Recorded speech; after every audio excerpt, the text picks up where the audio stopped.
Pero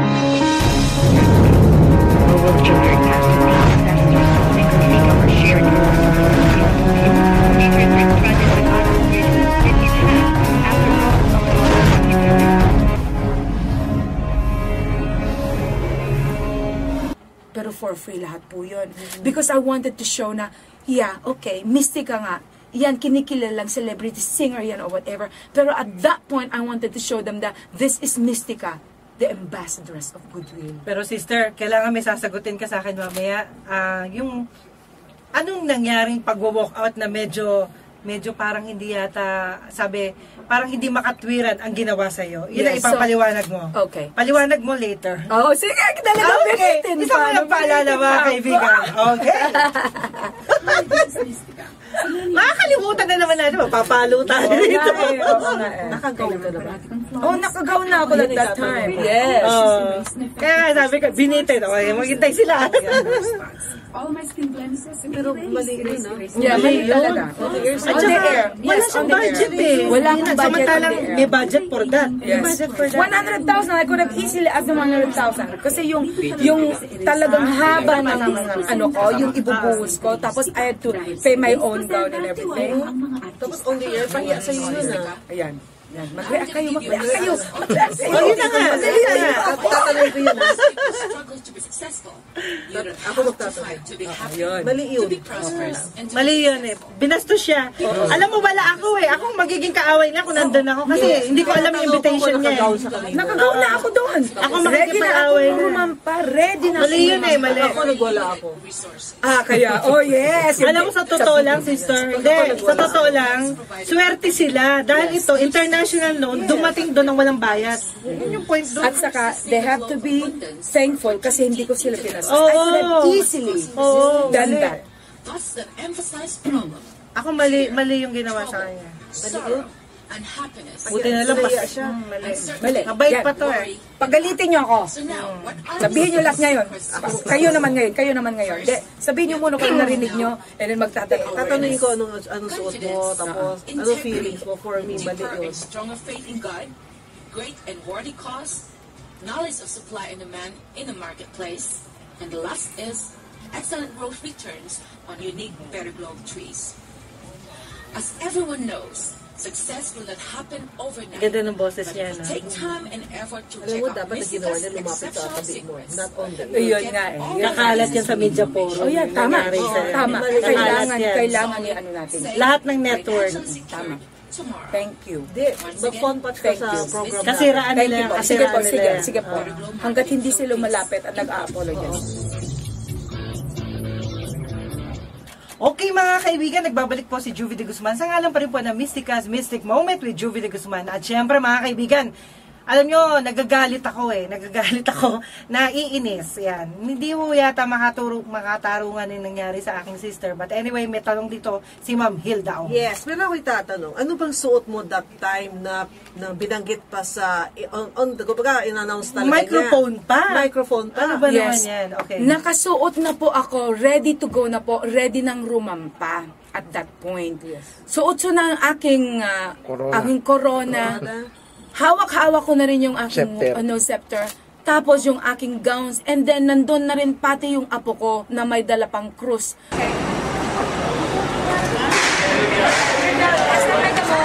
At ipinagmalaki po sa kanya na, alam mo, hindi mo makakalimutan ito, apo ko. 8 years old yung apo kong lalaki. Sabi ko, this gonna be the greatest moment of your life. Kasi SM Mega Mall ito, anak. Yes, parang Pinagmalaki that ko pa. will be the greatest moment of your life. Na pinaiyak ka. Exactly.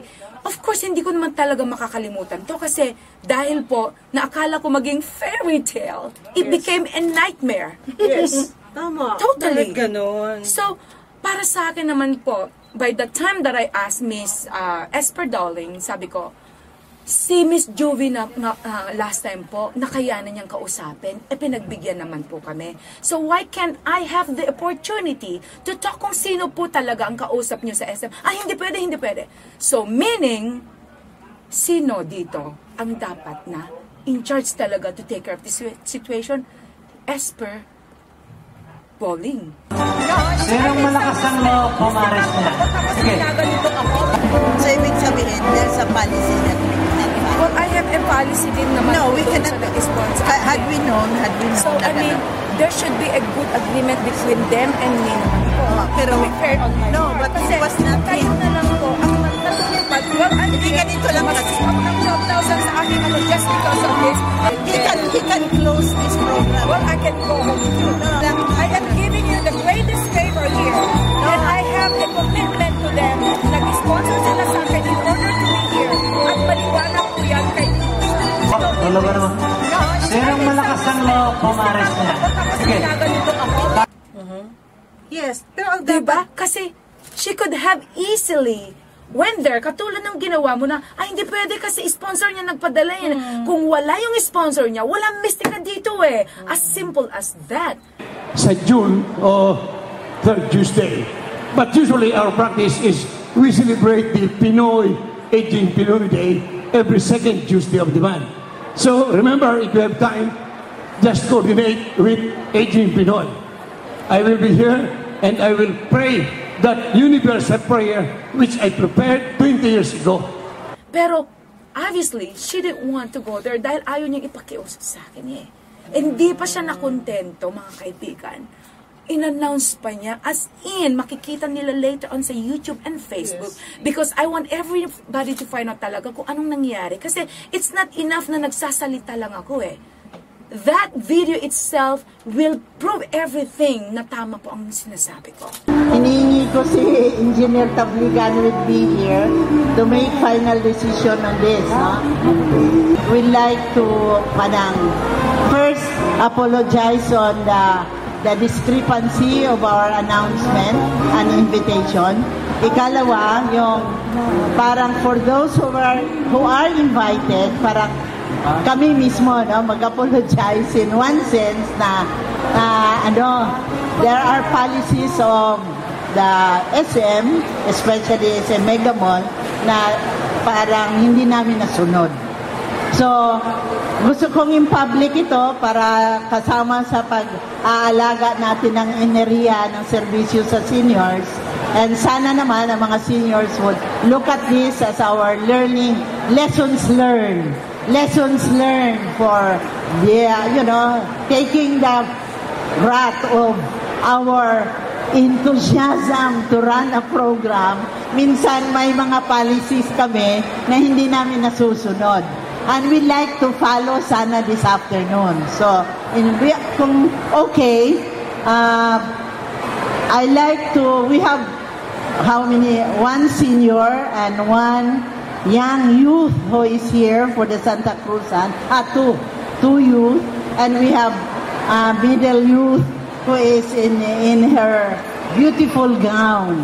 No, but personally, parang in behalf of Mystica, I would like to ask apology for the sponsor of Mystica. Kung pwede bang for an hour while the Santa Cruzan is being on, pwede ko bang i-request ang sponsor ni Mystica to pwede bang completely clean lang ang Santa Cruzan, walang sponsor. Parang hingi na walang sponsor. So because of that, okay ba kay Miss Mystica na with that, we can round for 1 hour na wala mo ng sponsor. Okay? Pwede ba yon in public, Miss Mystica? We will look at the, Hindi, okay lang. Para because we'll begin with the program. Cleanly for the Santa Cruzan. Yung ganon. So, just for a clip for an hour, pwede ba yon? Pwede nga explain sa ignorance namin on handling programs with sponsors, parang hindi namin natutukan yung area na yan. And we don't like to na may isang tao dito sa SM na masasabit sa major discrepancy namin sa paggawa nitong sistema na to. So, do you mind, Ma'am Mystica? You are known in the whole country. Do you mind to do that? Just for 1 hour lang. We have a Santa Cruzan, clean Santa Cruzan. Just no sponsors para walang dynamics tong programa na to. Pwede? So, tanggapin namin ngayon na we really do not understand the whole policy, but we'd like it to be in clean hands because we like to offer the Santa Cruzan for the month of May. Miss Tabliga. Naku, nag-sermon si Mami. Hayaan nyo na mag-sermon. Nanay month naman ngayon eh. Mami yun. Oo, Mami naman yan. Okay. Marami tayong mga reaction, kapatid. Narito yung mga text ng ating mga listener ngayon. Yung presidente ng Aging Pinoy, si Tita Lindy. Ayun po. And of Madam, course, ayan, si Madam Mimosa, si Miss Mimosa po nag-text sa akin. Pinaparating daw na sorry kung ano man ang nangyari. Kasi at that point talaga, medyo hindi naman talaga nila naintindihan talaga kung ano talaga yung point. I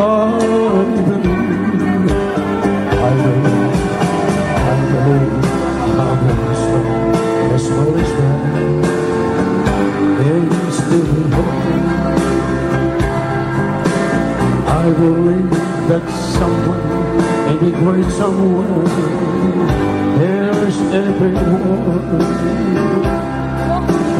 Every time I hear Nito kasi where is the respect? Where is the compromise, 'di ba? Ang isang bagay, oo, I know in every place, in every company, meron po silang rules and regulation. Kasi I know na kung sakali bang in-invite ako, ganun din ang isa-sermon sa akin. Alam ko na po yun eh.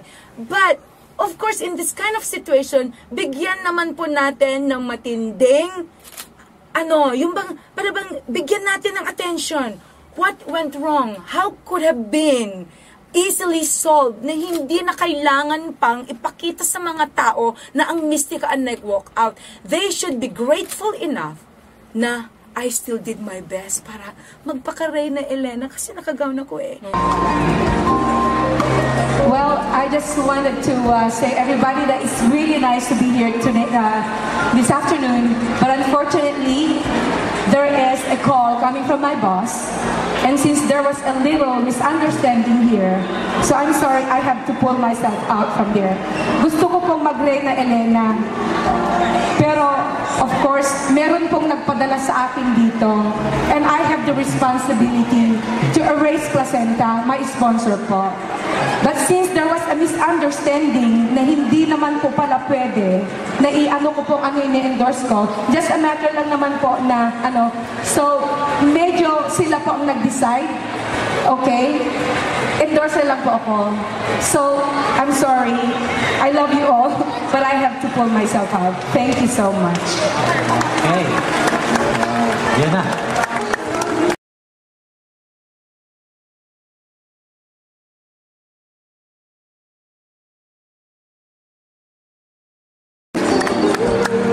Thank you.